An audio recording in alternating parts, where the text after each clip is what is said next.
Welcome back, everybody, to Ask the Stripper, Season 3, which I am dubbing The Interviews.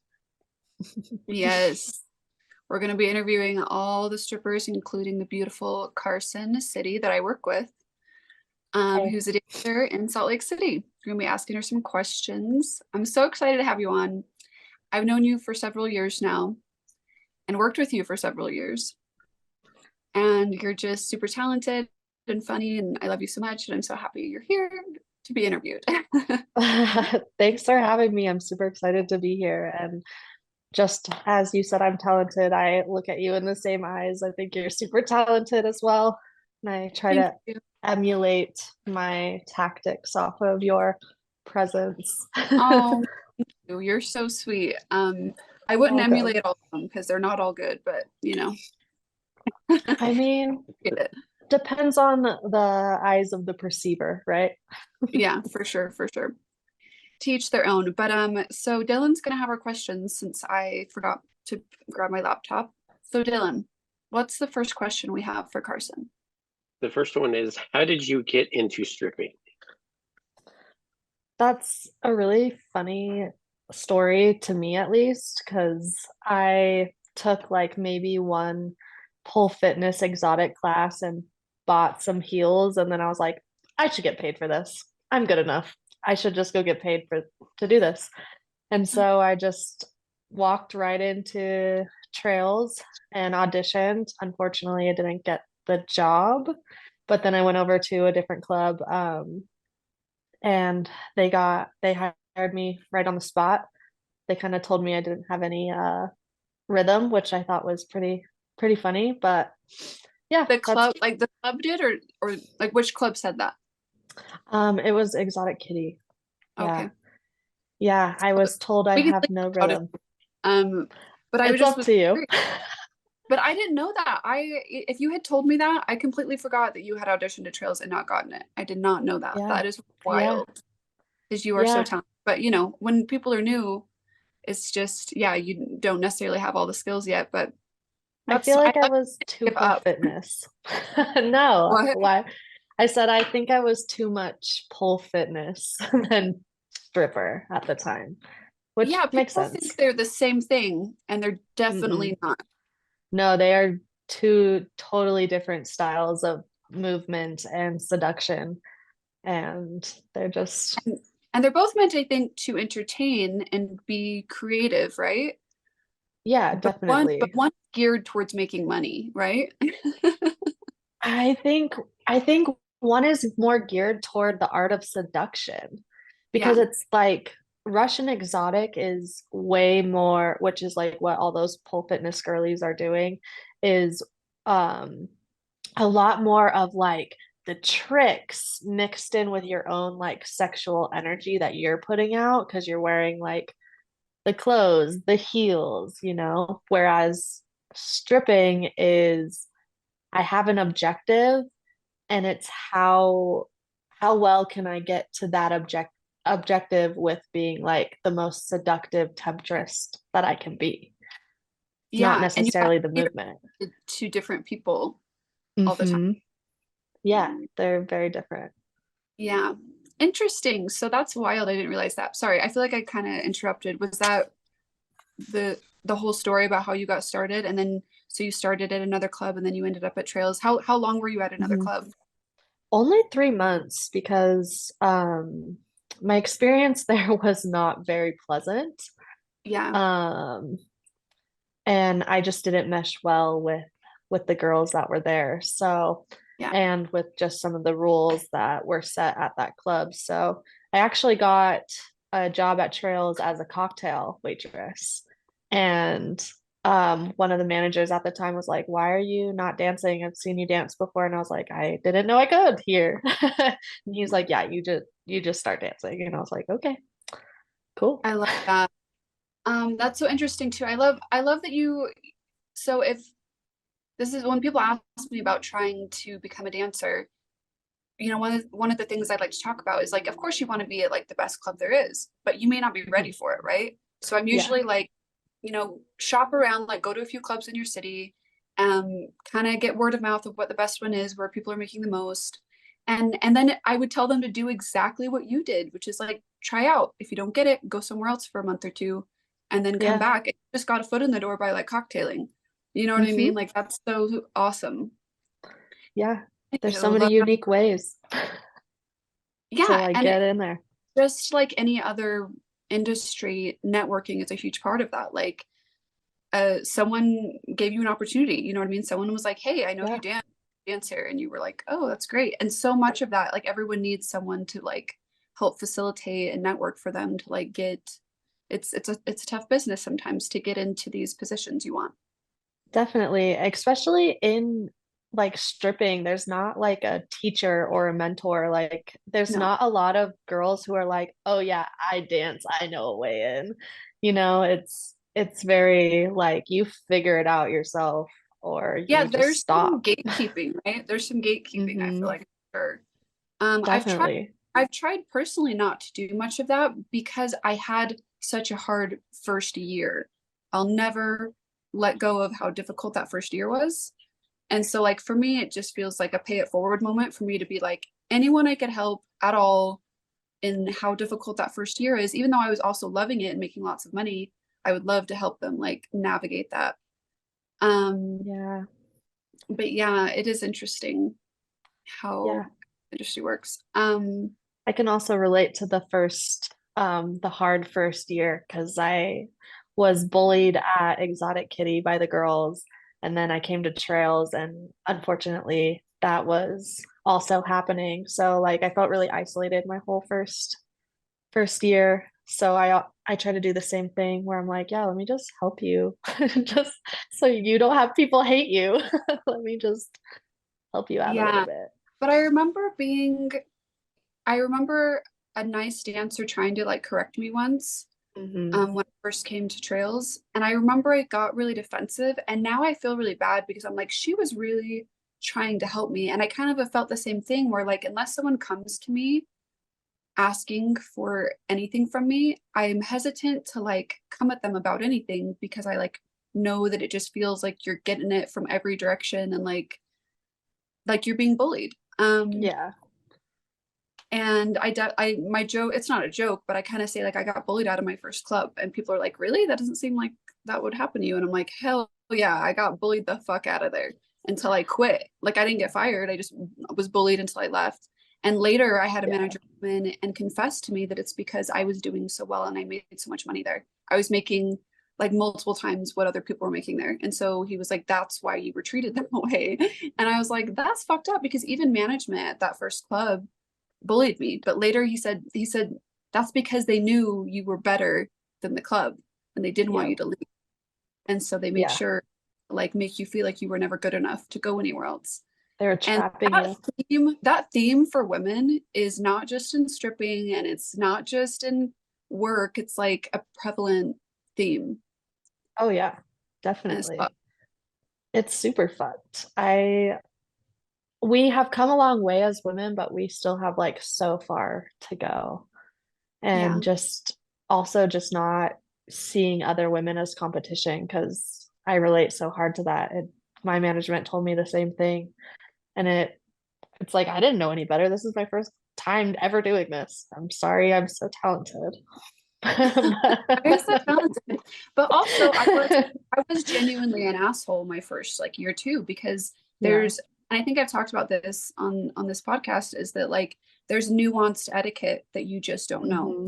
And you don't know Yeah. it until there's a stripper screaming in your face that what you Yeah. did was okay. And like that's a terrible way to learn. That's not how I like to learn, you know? I think it's initiation, to be honest.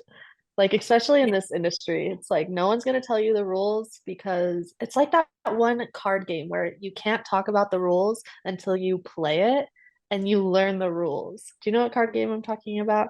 No, but that sounds amazing. Yeah, so it's like some random card game. If you don't know the rules, no one's allowed to tell you the rules. You just have to learn the rules by watching. That is literally what it's like. Yeah. It's literally what it's like. And It's it's like like if you don't pick up on it, yeah, sink or swim. yep, Either you can keep up and you can handle it and the intensity that comes with it and all of that, or you can't and you know yeah, go do something else. yeah, Anyways, exactly. Dylan, we've left you out. Do you have any thoughts or Sorry. comments on this? Well, my first year stripping. I'm not there yet, so.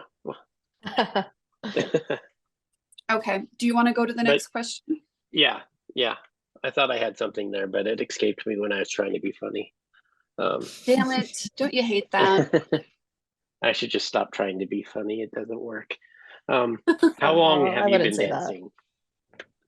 I have been dancing like 3 going on 4 in December. It'll be my 4-year anniversary at Trails, I think. Wow. Yeah, it will be my 4th year dancing at Trails. So like let's say 4-ish months and some change because I danced at the other club for a couple months. So Were you 4.5. a dancer like growing up? Yeah, I've danced my whole life. I actually did tap and ballet when I was 3, and then I was in like high school dance productions and cheer. So movement has always really been in my vocabulary. And I always said I wanted to be a professional dancer when I grew up. I just didn't know it was going to be this kind. Yeah, when I was little, I know, and this is something that's just occurred to me recently that I really fantasized about being a gymnast or professional dancer of some kind. Mhm. And it occurred to me that I'm constantly being asked at Trails, are you a gymnast? Were you a gymnast? And I'm like, no, I wasn't, and I'm not. And I did actually like teach little kids gymnastics for a while, but it was just like an Mhm. entry level position where like somersaults and stretching and things like that. But I didn't like grow up really doing any. I did a little bit, but like my family didn't have the money for me to like do that Yeah. in a long-term kind of way. And Mhm. so it's been super satisfying to be able to have that or continue that. And I think for a lot of women as adults who used to dance or wanted to dance, it's very fulfilling in that way. Yeah, it's definitely like healing your inner child. And I think as like women, it's also like owning our sexuality, which we're not really supposed to be owning, but feminism is a thing now. So, Do it's you- kind of like the best of both worlds. Yeah, it's the best of both worlds and it's the worst of both worlds. Yes. It's like looking into the Barbie dream house, but also seeing Ken's Mojo Dojo at the same time. Such a good movie. So entertaining. But yeah, it's just the best worst thing. It's like this fulfilling, wonderful, lucrative job mixed in with this like very toxic, abusive Yeah. you know, environment. It's just kind of wild. Yeah, it is really a mix. It's like duality though, but also the world is made up of duality. So should Mhm. this should sex work be any different? No. I think that's something I like to draw parallels on here a lot is that I'm someone who was able to have worked other jobs until I was 29. And so Mhm. I'm able to be like, oh, I actually spent a lot of my working years not in this industry. And I can tell you it's just as bad out there. Yeah, Like, it if not, really is. and I've said this on the podcast, if not worse, because at least I'm like prepared for it in this industry. I know Hmm. it's coming. When it's a creepy boss coming up behind me, rubbing my back, like in a regular job, you know what I mean? Like I wasn't prepared for that. That was like, I, had no idea how to handle those kinds of things. Yeah, And or in our, your boss asking you to stay late or yeah, something super weird. but in our industry, it's like, that's what's coming at you. And There's no mystery. yeah, you're preparing yourself constantly on how you'd like to handle that. So, Yeah. And it's also like when you're working a 9 to 5, you kind of almost feel trapped in that 9 to 5 because it's like there's not always a ton of jobs hiring or in your field or whatever. But where dancing is a little bit safer is there's multiple clubs. mhm. Everything that's going to happen, not everything. You learn a lot of things, but a majority of what's about to happen. and if you don't like it, you can always move somewhere else. It's not, you kind of have job security in a way. Yeah, and there's clubs in all over the world. And Hmm. there's that industry, and then there's also, remote work, being online and stuff. Yeah. Um, so yeah, I love that too. I couldn't do a 9 to 5. I've tried, for sure, and I've worked in different industries, but always found myself hating that, which is a very similar tune I feel like everyone in our industry sings, right? Because like we're Hmm. all here for a reason, and a lot of times part of that reason is that we can't handle that 9 to 5 bullshit. Like we want the freedom, or we want something different. And for me, it was that I have insomnia, and that's based off of a condition, my hypermobility condition, that's kind of like a disability. And like I Hmm. really am going to be up all night anyways, so that just worked Yeah, out for me. It was like, if I'm going to be up all night anyways, might as um well make money.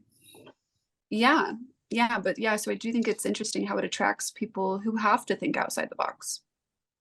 Yeah, I have really bad ADHD, so nine to Same. five jobs like just don't work for me.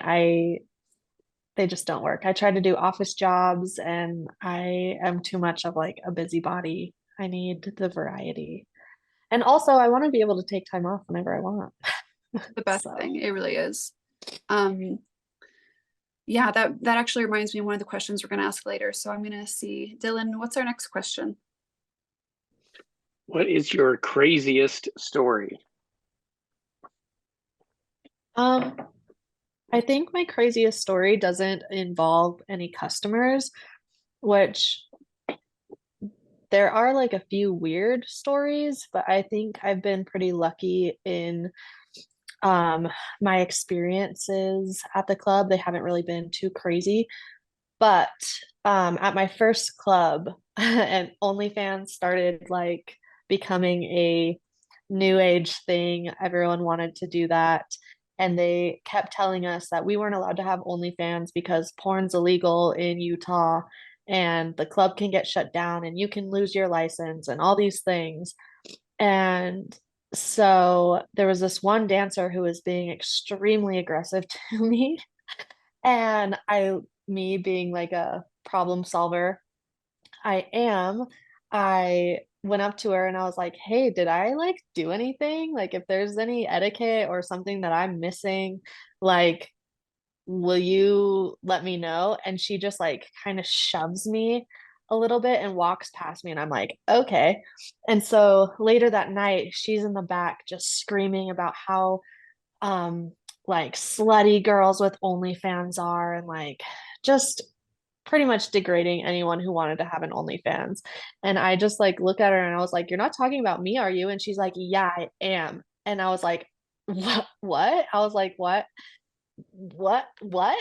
And she was like just going off about how I had an OnlyFans and all these things to the point where she was like trying to fight me in the parking lot because I had an OnlyFans. And she was like, "I'm gonna stab you," and like all of this crazy stuff. And I was like, "For an OnlyFans? Girl, why are you so pressed? We're in the club. Make an Damn. OnlyFans yourself if you're really that like upset about You it." know, I was struck by the hypocrisy of some of the women in the industry almost right away. Like, I remember Hmm. my first club, someone being like, they were talking really angrily about Nicki Minaj's new video at the time. And I think it was Anaconda, Oh my because, God. I'm old. So, like, she was just talking about it and she was just so offended by it. And I can't believe that she's this naked. And I'm like, this is a stripper talking about this.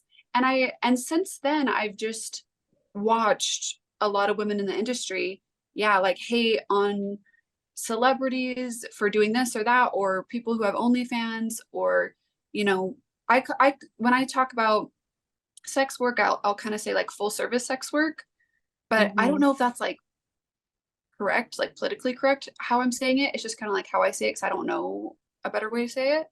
But I'm like, I just, I've heard people, women in our industry talk about women who choose to do full service. And I'm like, I'm so confused about how this affects you, why this is your business, why you have an opinion on it, why any of these things, why Why you we're think not you're, supporting other you know, women who are in this blanket term of sex work? Like, why are yeah. we trying to shame them more than Yeah. society already has. And I Don't get that it's understand. sex, and so the topic is already fraught with all these like societal things, right? But to me, Mhm. I think my logical brain was always like, this really is like, okay, someone's building a house. We're all building a house, right? Someone decides to be an electrician and learn how to do all the things an electrician does, and I decide not to do that. Does that make me or them better or worse? No. It means we do different things in a similar industry. Like, Yeah. and It's I it's don't, a spectrum of sex work is a spectrum.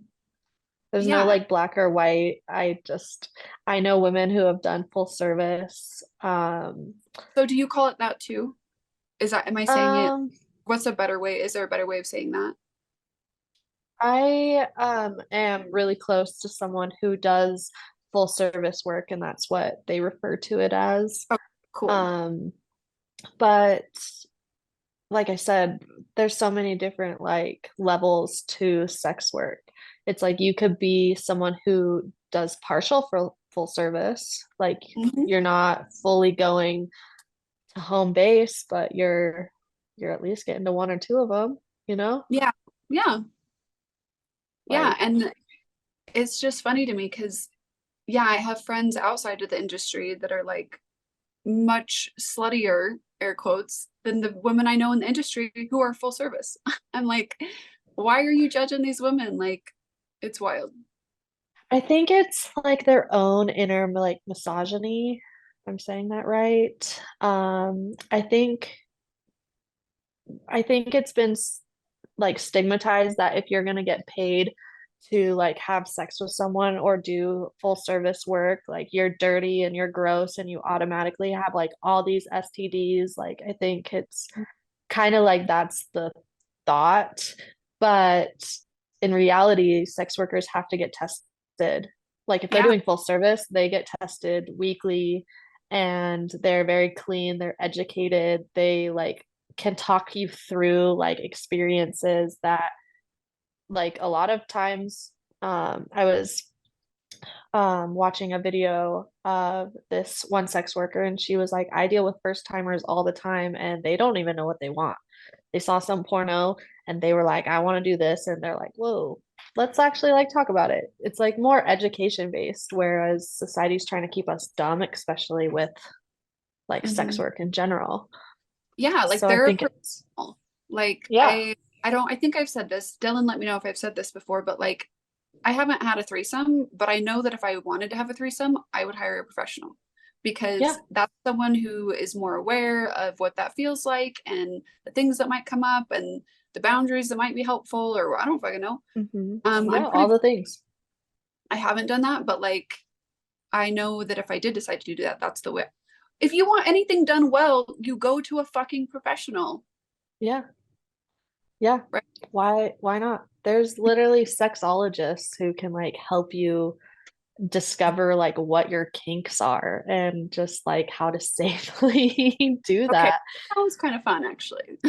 Yeah, I could we actually have a mutual. She used to work at Trails and she's now in Vegas. But she dabbles in that, so maybe you should hit her up. Yeah, are we talking about, can I say her name? Maybe her I don't know if she would appreciate that, but Okay. I think so. I think we're thinking of the same person. Yeah, super talented, beautiful woman. But Mm-hmm. yeah, Yeah. I think I have thought about reaching out to her about just like there's I think little parts of me that thinks I would enjoy some type of like sex therapy type of either environment or job or experience. But I think just like any other human, I also have my own hangups where I'm like, I just want to be like really vanilla sexually. And maybe that's in part because of being in the industry. Um, Yeah. is that it just makes me feel kind of like I have such a sexual job I do that can I just have like a really vanilla, normal, like I feel the sex same life? way. Sometimes I'm like, I don't even want to be touched right now because I'm just being sexualized. Like my sexualized spoons are taken Yeah. sometimes. And it's not even because I'm being touched, because in our club, we're not allowed to be touched. It's more of just like that energy that the customers give off. It's just, Yeah, you're bathing in it hours. Hours. You're immersed. So, Baptism by immersion. Like yeah. immersed in this. Yeah, it's an energy. And I even with full service workers as well, like a lot of them don't even, unless they're like super, super sexually like filled, and there are some people that are like that. Um, I know a lot of sex workers who do full service that don't want to like have anything outside of their job because it's just like that is filling that cup. They Yep. want someone who's gonna like fill their emotional soul cup Yeah. instead. Yeah, I've heard all kinds of different things about, yeah, different sex drives and different ways Mhm. people are navigating this industry and the work we do. Yeah. But yeah, okay. What's the next question, Dylan? Well, I just wanted to chime in a little bit on Oh yeah, TikTok. of course. I follow a handful of accounts that are I consider very educational about, full service or just general sexuality. So I'll put those in the notes of the episode. But Kinky History is one of them. It's fun. It's just weird sex facts from the past. And then the other Cool. one is she's a full service in Australia, Oh, and she just explains how it works there, and it's pretty interesting. yeah, I want to That's check those great. out. I would love to check those out. Yeah. Thanks for So thinking of those, Dylan. no You're problem. so The next one is, how has your overall experience in the industry been? Overall, I would give it like an 8 out of 10 with it getting better the longer that I've been in it. Mhm. Um, I think I have better tools to navigate this industry, and I think I've gained thicker skin. And I'm just not as naive to some of our customers' pickup lines that my young baby dancer should have had, but Yeah. it's all My first growing. my first stalker was my first year, and it was a really unpleasant experience, but also a learning experience. It really taught me how to Yeah. like set the boundaries and honestly, this is Mhm. something I thought of when you were talking about your experience and even just hearing you say it's an 8 out of 10. I think certain people, and you're someone I see this way, carry a certain vibe that for the most part, like people pick up on that. And I'm having a really hard time like articulating it right now, but there's something about it that like draws a better experience to you more of the time. Yeah, I would agree with that. I've had some experiences in my life that could have turned out really badly, and something was watching over me to where it it turned out really well. And I think that same energy is carried into the club as well, because there's just certain customers that some of the girls have problems with that I've seen, and I've had zero interaction with them. And it's not because I haven't like introduced myself or said thank you if they've ever tipped me, but it's just because something is blocking their like Yeah, drive to go for me. I think I've talked about this is that, yeah, there's a certain like vibe bubble sometimes, which is funny because I'd actually love to talk about this if you're willing and not get Yeah. into any specifics. But that me and you had an experience recently together where like a customer was like really mean to me Yeah. and you kind of gave me the eyes and then you were like, are you okay? You know, like I don't know if you mouthed it to me or you did something. I did And this. I was okay. Yeah, but I remembered, I was like, oh, this is why when I get the tingles about a dude like this, like I stay far away. But every once in a while, even though like I know better, I'm like, oh, well, they're nice sometimes, or oh, they're tipping a lot, or whatever excuse I give myself. Um, when really like the first time I realize I've been disrespected is usually when I need to leave. And I don't need to be Yeah. rude about it and I don't need to cock block my money about it. I can just be like, so good seeing you. I'm gonna go pee, I'm gonna go eat my lunch, or I'm gonna go do something else that's really important right now.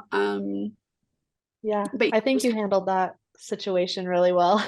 You're like, I'm just gonna go like pick my music. Anything you want to listen no, to? He was so yeah, he was so mean to me. And then I was like, can I put music for you? Because I'm always feeling hyper aware. Like they might be done with me and over me and they're not gonna give me any more money, but that doesn't mean they're not Yeah. gonna give other girls money. And so I can't just Yeah. like be like, actually fuck off completely, you piece of shit, like Yeah. um I have to be like, okay, like let me get back into this like friendly, we're friends. Because that happens all the time and often they don't even remember that they were mad at you because they were under the influence of A, B, C, D, E, F, G. All of the things. Natural or highs. or people get, and this is what I see a lot in our industry, even like not just with the customers, is people get emotionally drunk. Like they could not even Hmm. be anything. And that's a hard one to pick out, to be like, People this trauma person, dump on us all the time. they do. And it's hard for me to sometimes look at them and go, they're not even in the driver's seat anymore. Like, and they're not, it's not because they're using, it's because they've become emotionally drunk. And I try to remember the times I've been emotionally drunk and the rationality has left the room, like Hmm. someone else is driving the car. Like it's not me anymore. It's full on drunk emotions. Yeah, that actually happened recently. A guy came in and he was so belligerent and he just like wasn't even there. He just kept saying like the craziest thing. He was throwing money at us as hard as he could, like to our face, to where we could feel like wind if it was going past us. He like leaned over and smacked a rubber band on my ass and broke the skin open. He just was not there and he was just saying all sorts of like crazy stuff. And Yeah. I'm like, my guy, you need to go home. You need to sleep Yeah. this off. I'm so glad you brought that up because like it's such an abusive industry. Like we are constantly being abused. Hmm. Like that's Yeah. an extreme situation, but there's often extreme situations and there's often um ones that aren't as intense but are clearly abuse. Oh yeah. They're Like that's part definitely verbal and like manipulative.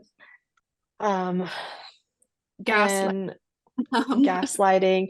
In being our club, I would say the physical abuse is very minimal, but we definitely get like manipulated and like verbal abuse really yeah, you could bad. have the best bouncers, but it's not like they're going to be sitting there in between you and the customer listening to your Mm-mm. every conversation you have all night, every shift. You know what I mean? Like Yeah. it's unrealistic, I think, to be able to monitor that. But that's why I do like that for the most part. I don't feel like it's always been this way at trails or consistently is, but like for the most part, you can go tell someone like this person needs to leave. Oh yeah. And I've discussed this on here. Like if a stripper is saying that and she's been there a while and you trust her, that it's not just like she's not getting tipped and she's mad or something, right? Hmm. Um, she's usually not ever going to say that about anyone, like she knows she's about Yeah. her money. She doesn't want him to Yeah. leave if he's got money. And he, even if he's mean to her, like my, recent thing, like I'm not going to make that guy leave because he was awful to me. Like if you're coming to them with something, it's usually because they really need to go. Yeah. With that particular person, he is like one of the only guys I've ever gotten kicked out of the club, but that was because I was the third girl that he was doing that to. So it's not Yeah.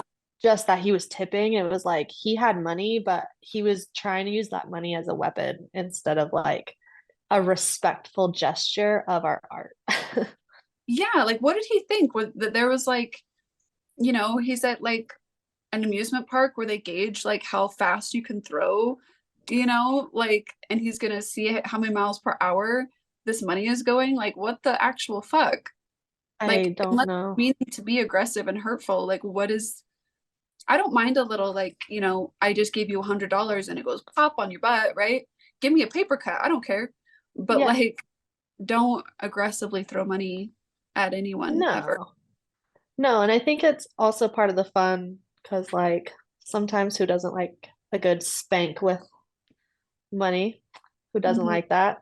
But like yeah, when you're trying to use my face as one of those like Yeah, face is off limits. Yeah. I was talking to one of the other dancers the other day, and some girl was sitting at the stage crumbling up once, throwing them at her head.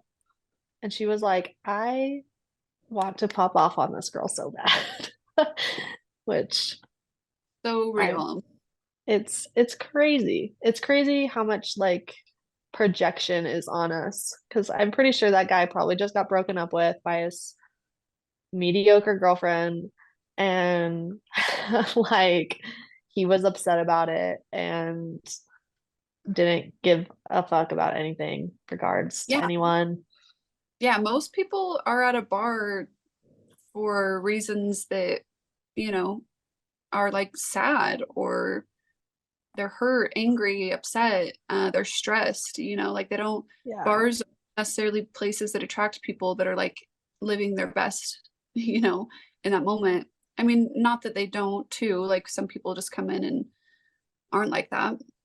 But then Yeah. strip clubs more specifically, like usually there is Loneliness, some something to sort of do with like missing, like, yeah, some sort of like sexual need or even like emotional intimacy that people are missing. I know a lot of people come to our club because they want to like just talk to people. They're like, I know I can't get a lap dance here, but I can't just have like a Mhm. real conversation where I can trauma dump on someone for free.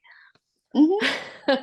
I had a customer and I loved him so much. His name was Luke, and he would come in and he just wanted to be around women. And so sometimes he was very, very quiet. And so one time I just was like, hey, is it okay? Do you want me to talk or do you not want me to talk? And he's like, no, I just like it when you sit here.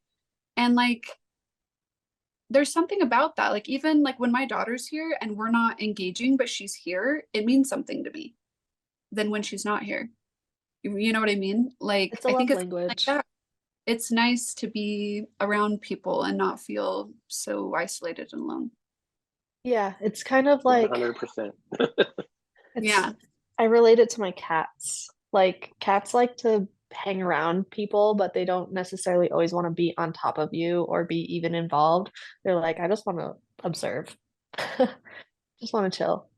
And There's I a meme, really isn't there a meme that compares strippers and cats? I probably Possibility. we are definitely like cats. Don't We're touch like, me unless I make it clear I want you to, and like I'll or if sit you on have your lap, treats. I'll sit on your lap, but don't touch me, or just stuff like that. Yeah, definitely. I could see it. I could see it. But also, I think women are like cats as well. We're For just sure. consent creatures, you know, Hmm. especially Yeah. sex workers. Like, consent is huge. It's Yeah. definitely huge. It's huge. And that's why I feel annoyed when people come into trails and they come up and grab us or do something when we're on stage. And then they're like, I'm from out of state. I'm from out of state. And I'm like, bitch, I've been out of state. It's still considered impolite to walk up and grab somebody. It's Yeah. still considered impolite. Like, you can't do shit like that. You gotta like Some, let them initiate and then clarify with them, right? Like, if yeah. you're not sure of what you can do, just ask them. But just like some people don't like cats, it's because they have problem with consent. And some Damn, people were never really calling out the taught. cat haters. Well, like, think about it. If you I don't love like a cat, it's because every time I've talked to someone who's like, I don't like cats, it's because their cats aren't like dogs. Like, dog is gonna be all up on you and want like all this love and attention, but cats are like, you have to fucking earn that shit. Yeah. You need me, I don't need you. Exactly. You came into my club looking for something that I have. You have the treats. So Hmm. entice me a little. Don't just come Hmm. grab me and wipe your gross hands on me, you know? Yeah, I can totally get that correlation. Dylan, what's our next question? What has your overall experience in the industry been? Oh, we did that Um, one. yeah. It was eight Did out of we? 10. Oh, yeah.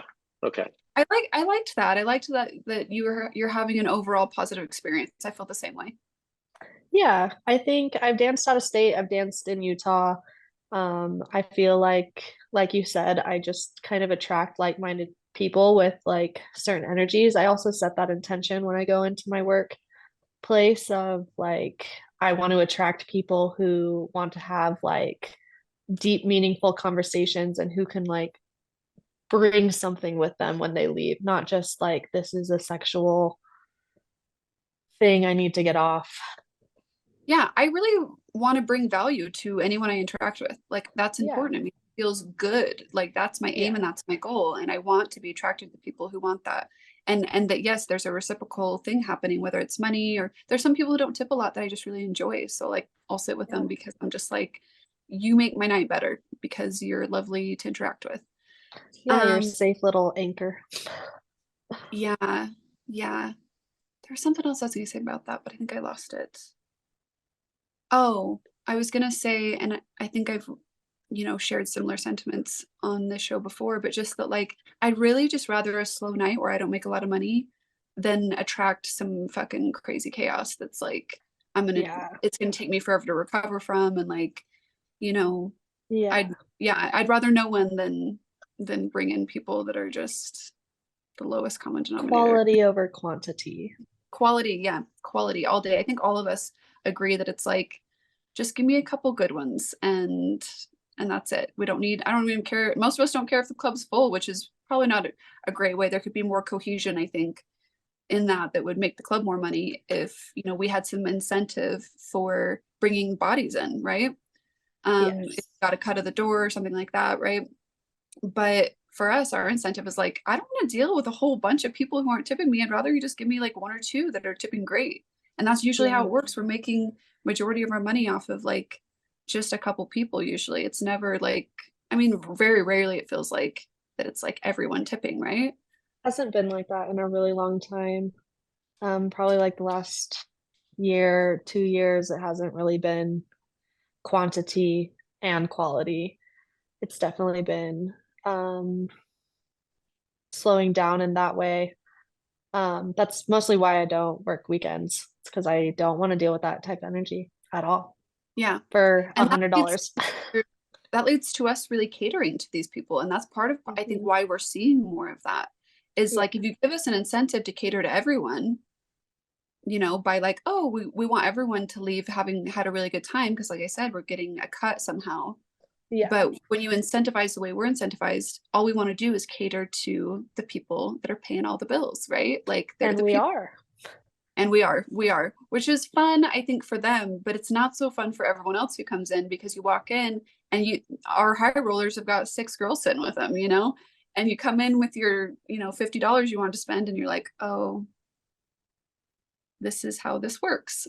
And now I don't feel great. Well, I you came here to, maybe should have tipped some money and maybe someone would have came and sat with you. I also love oh, it when customers will tip me and they will be like, "Will you come have a drink with me?"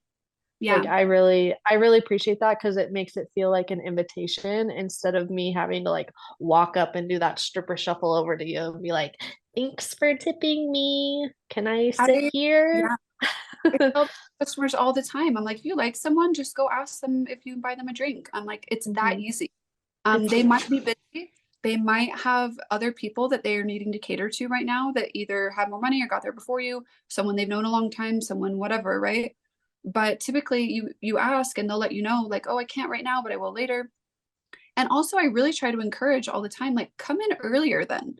You know what I mean? yeah. Like earlier, we're not doing shit. If you give us a 20 at 7 o'clock PM, that girl's probably gonna come hang out. Whereas, at 11:30, you give her a 20, she's gonna be like, I don't know who did this. Who did this? Like, That happened to me last night. I found like random 20s in my ones and I was like, "Where the did yeah, these come from?" I've had like hundos and I'm like, because a lot of times people come up with their $5 and they're like trying to make eye contact with you and want you to know like this is from me. And then other times you find these big ass bills and you're like, I have no idea who did this. Yeah. It's like a ghost just plopped it on your stage. They like Yeah, evaporated into the night.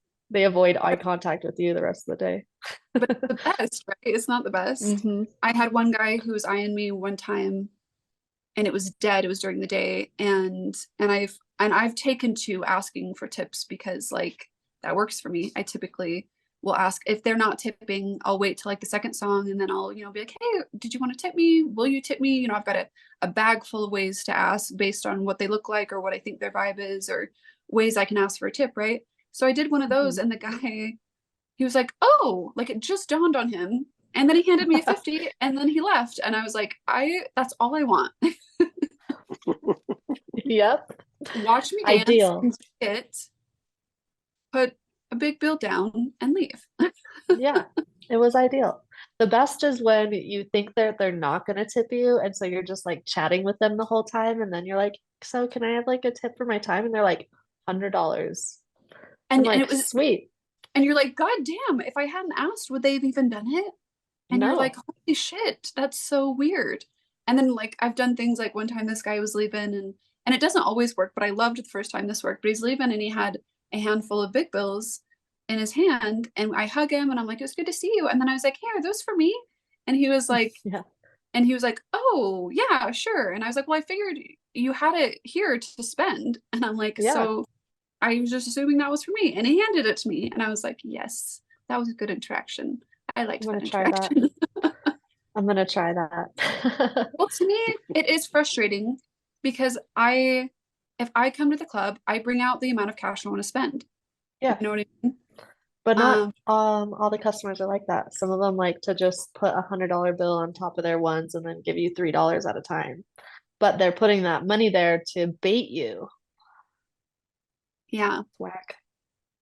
it's whack. Don't we have a name for the people that do that? Like wave big bills and don't actually. Hey, my Um, daughter's calling. Can we do a pause real quick? Yeah. Okay, let me just take this real quick. Taylor Swift roller skating thing tonight, and she's like, pretty excited about it, and she had some stuff to tell me about. So, I'm going to the and movie in 2 weeks. me too. Are you going in Ogden or Salt Lake or So like down in makes more sense than uh Ogden? Jordan Crossing, the south end of the valley. Okay. I'm sorry to interrupt. Let's just get back to where we're at. We probably could just go to the next or the last. I think it's the last question, isn't it? I think there Second to was last two more. question. Okay. Are we Uh, recording? yeah, I didn't stop it, so I'll Oh, just cool. Cool. I'll have to do some editing. Blah. Okay. Sorry. Sorry. No, no, it's okay. What are you passionate about? Oh, there's two more questions. Sorry. Keep Um, going. there's a lot of things. I think having ADHD brain, it makes it hard to just be passionate about one thing. So I really love like movement, um, like aerial acrobatics and all things circus work. I think it's so fun and intriguing to just watch it and do it, be involved in it behind the scenes and in the scenes. Right now, I would say video and photography really have a chokehold on me, but I feel like I've always really been kind of obsessed with like cameras and taking pictures and videos. I think when I was younger, I would find my parents really old like video cameras and just like all of their cameras, and I would always be like taking selfies before Yeah. selfies was even a thing. Yeah. I have And selfies from before cell phones. yeah, I'm like, And, I was on those little cameras and I was just like, just doing yeah, we things. have a lot of similar interests. Hmm. But yeah, I was someone who like did little videos of me like singing and dancing and like Yep. showed it to my friends. And I remember I had a guy friend that was like, "You're really weird. Did you know that?" And I was like, "Yeah, Yeah. I'm very aware that I'm weird. I'm not confused. I know that." But it just was funny because later, that's what people are doing now. Yeah. People are making like millions of dollars by just Hmm. one Instagram post. I'm like, I it was kind of hard growing up because my parents would always call me conceited and like my family would always be like, she's full of herself. And so it kind of like made me not want to do that. And I'm like, if social media was a around when I was still like, I don't care, just doing all the things, I'd be so rich. I'd be That's so fun. rich. I do want to tell you, I've loved the videos I've seen from you and the photography. It's so Thanks. cool. And I've been able to see even kind of like a little bit of an evolution because I've seen kind of like some stuff you've done before and then watched you do other stuff. And I'm like, wow. Just super cool, super beautiful content you're creating. Thank We you. need to do something together, by the way, totally. Yes. I want to do some Halloween stuff. I have a 80s thrasher, like thrasher horror Mhm. theme I wanna do. I think it would be really fun. I'm totally down for whatever. Um, but yeah, I love that you're sharing about your ADHD. I don't feel like I talk about it too much. But I am like supposed to be medicated and I do occasionally take my medication, but I kind of like being able to like I think you may be this way too, because this is what I've heard about ADHD is that like I can focus for long periods of time on things I enjoy. And so Mhm. rather than take my medication, I'm usually just like, I'll just focus on the things I enjoy. Yeah, I'm that way too, but I'm also someone who's been raw dogging ADHD my whole life. Dude, Um, raw dogging, I hear you. White knuckling it. yeah, I've been doing the things my whole life. My mom really never believed in like pills or like medication like that. She just didn't think it would have been beneficial for me to be like addicted to Adderall starting at a really I think young age. because I was diagnosed when I was, in elementary school. And yeah, my Mhm. mom, I think, opted the same way. I don't think we had like a big conversation about it or anything. But for some reason she decided, not to have me medicated. And in college, I decided to medicate myself based on something my psychiatrist recommended. But Mhm. I found that, yeah, when I have to force myself to do shitty shit I don't want to do, then yes, my Ritalin is helpful. Painful. Um, but I'll have a bottle for I think I've had this last bottle like 6 months. I'm supposed to go through Yeah. it in 30 days. Um, Oh, and so I just typically don't take it, which I don't recommend anyone not take the medication that is prescribed to you. That's not what I'm trying to say. no. But you I know, think you learn your body. Like I'm 20 something years old. Um, so I've been like Nice for I'm pretty you. much what? I'm almost 40. 48. Um, but we could call it 21 for the customers. Um, but I think I've like learned my body and kind of just like what it wants and how it wants, and kind of like if I needed Adderall, when I should take it and when I shouldn't. Um, but I also Yeah, think that's because of how I was like diagnosed with ADHD. We went to this institution down in California where they like attach wires to your brain, and then they monitor your brain waves while you're playing video games. But the video games don't have any consoles, like they don't have any controllers or anything. It's all done with focusing. So whoa. you would, yeah, it was kind of crazy to think about it. Like growing up, I'm like, why did they do that for ADHD? But Mhm. it's to teach you how to like kind of focus. So there's like this one game where there were clouds on both the top and bottom, and you were this little clown on a balloon, and you had to like move it through obstacles, and you couldn't let it fall and drop. So I think that really helped me learn how to focus on certain things, but it also might have been my first step to being addicted to video games. I've heard some good So, things. I'm reading The Psychology of Zelda right now. mhm. And just it's very interesting because I think there's been like a negative something along with video games for a long time. And I remember thinking and feeling that way at certain points about video games. But I'm feeling like there's a lot of research coming up about how therapeutic it is. And that Oh these yeah, stories in these video games are really a lot of processing for your brain in emotional ways. And it's like definitely. can be really good for you. So it's just interesting.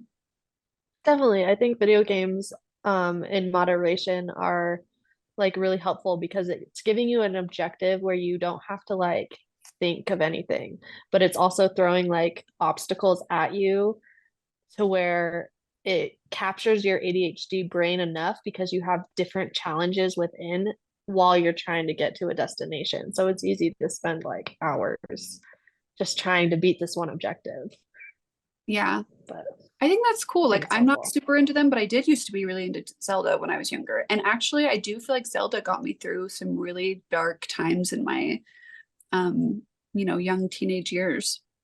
Yeah, I'm sure it did because it was like a escape for you Yeah, and almost. there's these themes of, like Dark Link, Shadow Link, and Hmm. I don't know, there's just good things that I think are like life lessons that I think were very intentionally built into that game and Yeah. mini game. Yeah, I definitely would agree with that for sure. Hmm. It's just which game you pick. I was super obsessed with Super Mario Brothers when I was younger. That was all I would play. That or Just Dance with the Yeah, Connect. I liked Mario Brothers, but it was also like my nemesis because I never got to play long enough to like get good. And I also am just not super good at video games. Like I'm decent at them, but I've never like, besides finishing, the first Zelda game, like I didn't ever finish another one. But like my Yeah. brothers and sisters, I had five older brothers and sisters, so I didn't get to play the Mario one a lot. By the time I was a teenager, most of them were gone. And Yeah. so I just remember it was one of those frustrating things where like I would like have a physical angry reaction that I like couldn't. So when I think They of do Mario that. now, I'm like frustration. But I'll go to quarters or something like that and play, and like I'm like, okay, I'm not that bad at that. And then I like feel better about myself. I think we're also harder on ourselves too. And video games are hard. Like they're meant to like help you get better.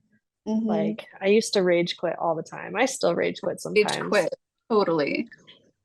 I still do it sometimes. I'll be like, you know what? This game is not going the way I need it to go right now to win. So I'm just not even gonna finish. Yeah. Not doing it. And it's nice because you can always start over. So Yeah. not it's not like life. Well, you can start over in life, but you know what I mean. Yeah. Um, did we ask the last question then, Dylan? Because I feel like this is really tying into, I think, what the last question is. The last one is, what would you say your secrets for staying mentally, emotionally, and physically well within the industry? I think my secrets would be to not get too involved. I try not to like get too involved with like customers' lives. Back when I wasn't really close to the girls, um, I wouldn't really get involved with their lives. So it was really easy for me to just kind of like walk in, do my job, and leave, make that money and leave. Um, but I think taking time for yourself and I don't know, just doing things outside of the industry. Not always like I don't like to always be sexualized, so when I'm not at work, I'm normally in like baggy clothes. So it kind of just helps me not feel that like pressure. And this job is really nice to where you can have like supportive customers who will like help you pay some bills when you're needing a little bit more time off. Um, when you're not feeling that. So I would say just like doing my hobbies and taking time off when I need to and just not getting super heavily involved with certain people's lives. Yeah, I think those are all super, super smart and things that I've tried to practice for sure as well. I also would say that it's not something that came to my mind right away, but it's something that came to my mind as you were talking was how important saving your money can be. Hmm. And how much that's going to affect both your mental health, and then your mental health directly affects how much money you're making, right? Yeah, for So sure. like if you're not careful with your money and you get yourself in these situations of like, I have to be here. I'm not in a mental state to be here. Um, but I have to be here, right? Like, Yeah. and it just becomes a perpetuating cycle of like, I'm not making the money and I need to make the money, and it pings back and forth, right? Yeah. Um, I said this to a dancer and she was like really shocked when it worked for her, but she was like, I'm not making money. It was kind of like having this issue. And I said, it isn't going to make sense. And I was like, but take some time off. I said, it's not going to make logical sense. And I said, but there's a couple things you can do when you're taking that time off. I said, one of them is sort out your financial stuff. Because a lot of times you've got like leaks, like financial leaks, that because you're perpetually at work trying to grind, you're not focusing on or paying attention to. Yeah. So take some time off. You have the time and space and energy to kind of like look at your financials and be like, all right, where is money coming out that doesn't need to be coming out? Or like that I could do better at not spending money in this area, you know? Yeah, Um, for sure. so yeah, it's surprising that that to me is something that you need to be aware of for your mental, physical, emotional health. And it was interesting too that I didn't put in spiritual health, but knowing you and knowing that we both have kind of like spiritual sides to ourselves and to even I think what we bring into the work we do, um, but that's part of the balance too, is your spirituality. Yeah, definitely. I think there's like a ton of factors too, because a lot of this year or beginning of this year, I was dancing in Vegas, and it was like the energy vampires in the clubs in Vegas that were really making me not want to be there, which helped me kind of just get into my own path of like what what other incomes can I have that are not in the club? And I think that is super important to like just Yeah. find other ways that you can still make money on the side that can help you like help those leaks, or if you like the leaks, help keep the pond full. You know what I mean? What a beautiful metaphor. I was thinking that recently that some people do like the leaks because their hustle is to constantly be in a state of need and to express that to customers, and that's the way they get paid. And I just don't like that. That's not the way I operate or enjoy operating at work, or not really the vibe that I want. Yeah, And definitely. and like once or twice is one thing, which I don't even think I've done that, but it's just not a way I enjoy operating. And so, and I feel like it tells my subconscious also that we're not making enough. And then we don't make enough because we've told our subconscious that we don't make enough. Yeah, And so, definitely. but I've definitely seen there's always a handful of dancers that are really operating their hustle that way. And so I'm like, okay, Yeah. that's reasonable. I get it. That's the way you get the money is to, and I'm like, but to me, out of vibrationally, that doesn't feel very good to me.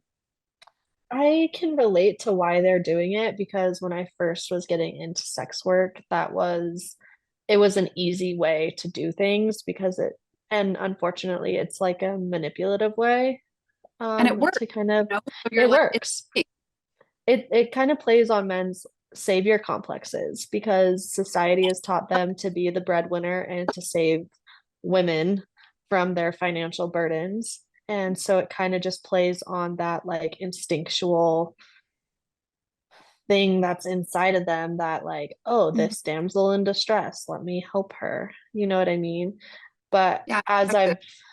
I've grown in sex work, I have really found different ways to like, I don't know, have people want to support me, not because they feel like I need to be saved, but because they are supporting the direction that I'm going in. And they want to be part of They the, appreciate you. They appreciate what you're doing. They're supporting. yeah, yeah, they're like, they want to be part of the construction crew that's helping pave the way. So that's more of like where I've evolved, but also with like some like a different thing of the leaks that some people like myself is I have like a shopping addiction I hear you. um because of my ADHD, but also because of how I grew up. It wasn't super wealthy or well off, and I was told that I couldn't have things a lot. So like now a way of coddling my younger self, it was definitely like, no, you're making money, you can have whatever you want. I'm not going to Same. say no to you. Yeah. Yeah, I hear you. So I've done a lot of that. I have to check myself on a very regular basis about that because yeah. isn't, part of ADHD is having low dopamine, right? Hmm. So shopping raises your dopamine, right? So like it's so Yeah. easy to do that. And I've heard someone at work say this, and like sometimes she'll justify and go, I need that dopamine click. You know what I mean? Like, but that's self-awareness, which is great, right? Like you're aware that you're Hmm. doing it. I'm aware that I'm doing it, and it's easier to monitor that way. But there was something else when you said leaks that made me think of leaks. It actually made me think of sometimes I feel like I leave money at the club. And that goes back to me about what I said about taking time away and what you said about having hobbies and taking time away. Why it's so important is because when you're working all the time and you're feeling that lack or you're feeling stressed or whatever, you leave money at the club. Like Oh your yeah. time there is not as productive as it could be if you were taking the time away to rest, to rejuvenate, to whatever, and to bring your A game, you Yeah, know? Like it's so much definitely. in my mind, I make so much better money and so much more successful consistently when I can bring my A game every shift rather than like, you know, not. Yeah.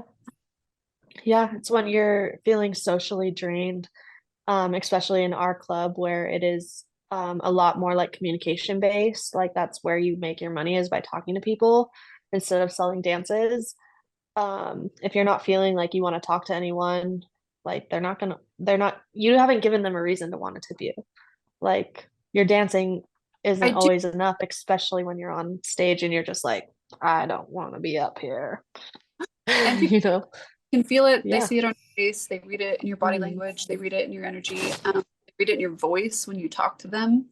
Yep. Um, but what was I going to say about that? Something about, oh, I do love this about our club, and which I do think is unique. I think you are right to say that, you know, the communication is important. It's a hugely social environment at our club.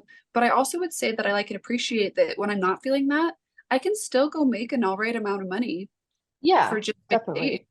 That's like I love that's one of the things I love about there is that like I like to bring my A game, but if my A game isn't available, I can bring my B game and like sometimes my B game makes me a lot of money too.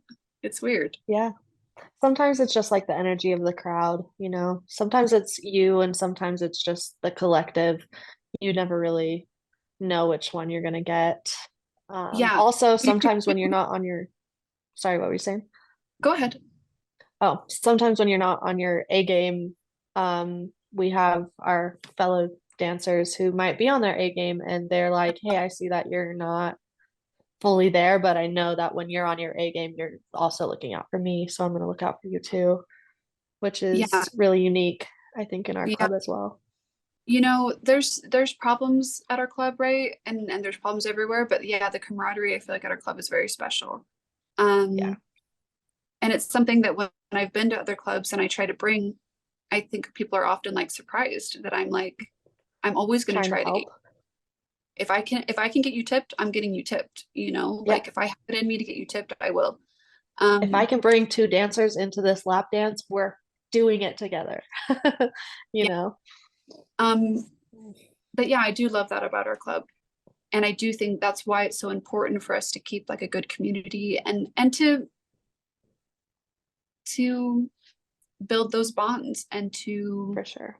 it almost would be nice if like what we're doing right now, if there was just things we could do occasionally that are outside of work to kind of build those bonds. Cause like we have pretty good bonds, but sometimes that environment is so intense and so rife with the struggle and the money and Hmm. toxic people that might come in that night or do come in that night. That it kind of would be nice just to like have a team building, you know, like go bowling or something. Like, I Yeah. don't know. We would have to like close the club or go like before it opened or something, which Yeah. I feel like there should be some days in the future when maybe our club needs to be a little bit revamped that could happen. But until that happens, Yeah. we might just have to I really schedule think around. it might be hard to figure out things like that, but I think it would be so worth it because it really comes back to what we're saying about when you take the time to rest, when you take the time to do these other things, you're putting, you know, seeds, you know, that are going to grow fruit, right? So it For might sure. seem, oh, we have to close the club for an hour because we're doing something that could better the bonds, the mental health, the connection that these women are having. But in the long run, I think that's going to pay dividends, you know? Definitely. Unfortunately, not everyone sees it that way though. Yeah. But I do agree with you. I think it would be fun to just like all go to the Cliff Spa or just go, I don't know, apple picking. I Fuck don't yeah, know. get outside. I don't know. Vitamin D. There's Um, a little apple place in Alpine that I love going. They make their own little ice cream sundaes and they use all their produce in it. And you can go pick I, the apples. I'm all the way in.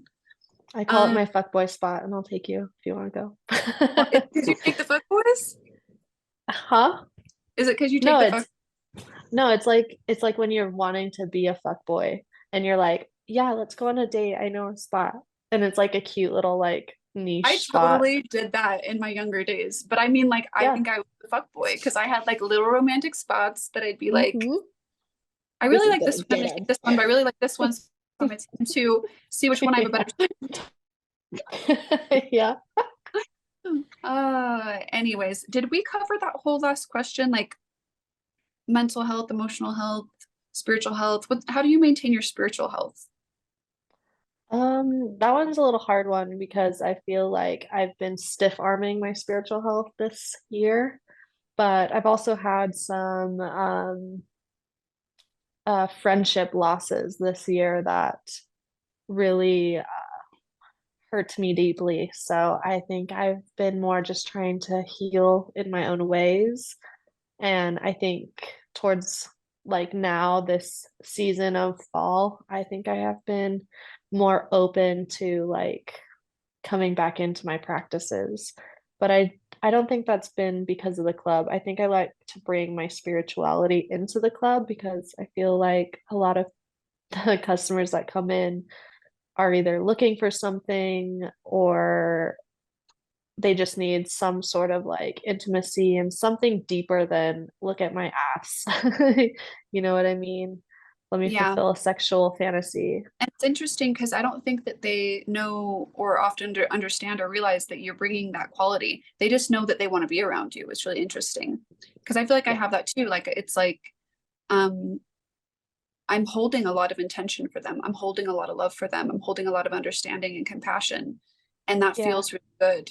Like that's a practice. And so I was going to say to you that it sounds like you're kind of grieving, and I think that's really spiritual too. And I think that's really good that you're aware of that and that you're honoring that. You know what I mean? Because when you lose people, friendships or death or whatever, like there's real grief to process. And so, Yeah. And I think friendship breakups are really, really tough too. Sometimes they can be a little bit harder than even real partner, sexual partner yeah, breakups. So totally.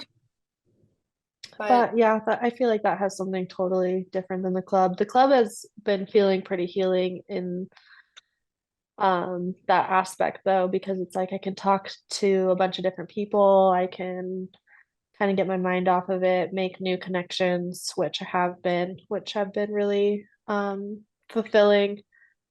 So it's kind of like a poetic, like mhm, things that die also help things that bloom. yeah, So I love that. yes. Absolutely true. Total facts. All right. Was there any other tips you have about mental health or physical health? Do you train like in a way that keeps you from getting injured? I try to do a lot of flexibility classes. I just got a gym membership so I can actually start doing strength training. Um, but mostly just strength and flexibility because if you're trying to be limber and do all the things, you need the strength to back it up and be able to get out of those poses. Also, Hmm. if you accidentally fall from the pole or slip, you never really know what can happen. I fell from the trapeze and really jacked up my elbow.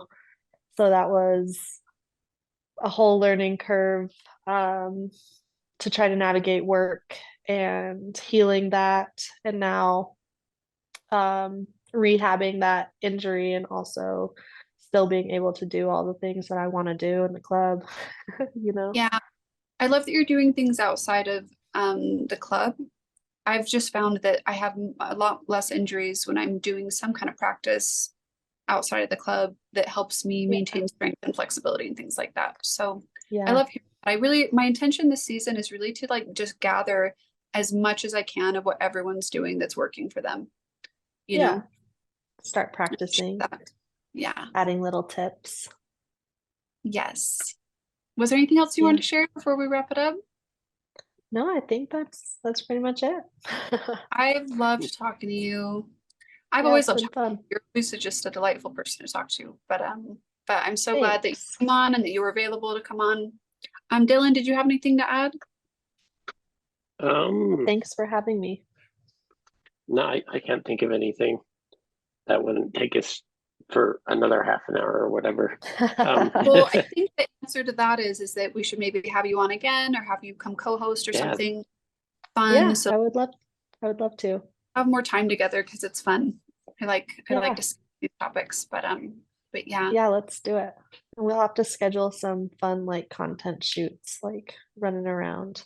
I really want to go to the salt flats while they're still all flooded. They're really beautiful They're right now. flooded. Cool. Yeah, so they're doing this mirror effect. I'm down to clown. Okay. Yeah. All right, cool. Let's do All it. right. Thank you so much. Thanks. Have a good So one. if anybody wants to follow you on your social, your Oh wait, yeah. TikToks and Shout stuff, out see for your socials. My bad. The only one that people will probably want to follow me on is Carson City Salt SLC. Yeah, that one. And I know you've talked about a podcast. Is that in the works? It's still in the Pre-production stage. pre-production stage. I have a lot on my mental right now before I can even like focus to dive into that. I'm working on my video production company right now, and Yep. Very cool. working at trails is just there's a lot of energy being given out.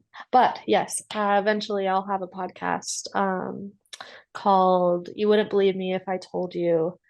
And we're going to deep dive into all things dreams, spirituality, and I just want to hear all of your crazy ghost stories and hopefully build a community that is having similar experiences, and maybe we can all have like a group discussion at one point and just kind of deep dive into the things that are not talked about and I love really it. build connection. Yeah, I'm definitely going to be into that. Yeah. And then what's the name of your video production page? It's called Cat Eye Production, Cat but Eye. with two T's, CATT, and then I. Cool. Yeah, So, you're doing great work. So definitely check that out. thanks. Thank you. Wow. All right. Thanks again. Yeah, thanks for having me. Good to see you. I'll Bye, see you everybody. tomorrow or something. Yeah, I'll see you when I see you. Okay. Bye. Bye.